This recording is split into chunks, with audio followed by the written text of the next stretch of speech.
ওয়ালাইকুম রহমতুল্লাহ। সব আশা করি আছেন বালা, আর আমরাও আছি বালা। অনেকে জানেন গতকাল আমরা গেছিলাম মৌলিবাজার বার্ড পার্কও। তো অনেকের প্রশ্ন এনে দেখার কিতা আছে, টিকিট কত, যাওয়া কিলা। তো বিস্তারিত করার চেষ্টা করবো। প্রথমত যাওয়া হইল কি, আমরা মৌলিবাজার থেকে যদি যাই তাইলে আপনার রেল গেট পার হইয়েও 100 গজ সামনে গিয়েও ঠিক ডান দিকে যাইবা। মেইন রোড থেকে 1.5 কিলোমিটার। আর যদি শ্রীমঙ্গল থেকে আইন তাইলে তো রেল গেটের ঠিক আগে বাম সাইডে রাস্তাতে যাবো আপনারা। আর এনও প্রতিজন ঢুকা হইল গিয়ে 350 টাকা।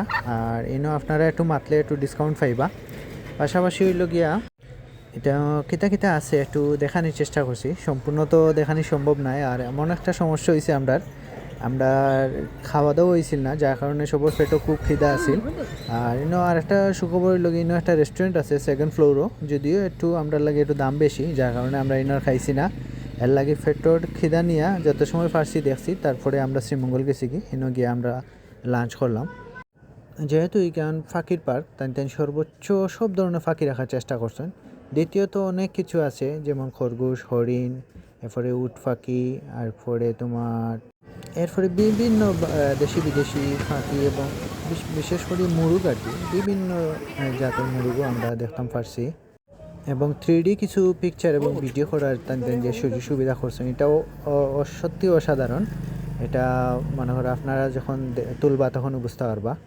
এরপরে আপনারা চাইলে শপিংও করতে পারবা, টুকটাক দেখতে পারবা। আপনারা শপিং করার ব্যবস্থা আছে, ঠান্ডা খাওয়ার ব্যবস্থা আছে। আশা করি আপনারা যদি যান, বিশেষ করে বাচ্চারা লইয়া যদি যান, আশা করি আপনারা নিরাশ হইতা না, আপনারা ভালো লাগবো। আর আপনারা ভিডিও কেমন লাগলো মূল্যবান মত জানাইবা, বাকিরারে শেয়ার করিয়া দেখার সুযোগ করে দিবা। আর শুভকামনা সবার লাগে, দোয়ার তাহলে আমরা লাগিও দোয়া করবা। নতুন আরও কোনো এক ভিডিও লইয়া আইমো এবং দেখানোর চেষ্টা করবো আপনারা। সে পর্যন্ত ভালো থাকবা, সুস্থ থাকবা, নিরাপদে থাকবা। আসসালামু আলাইকুম।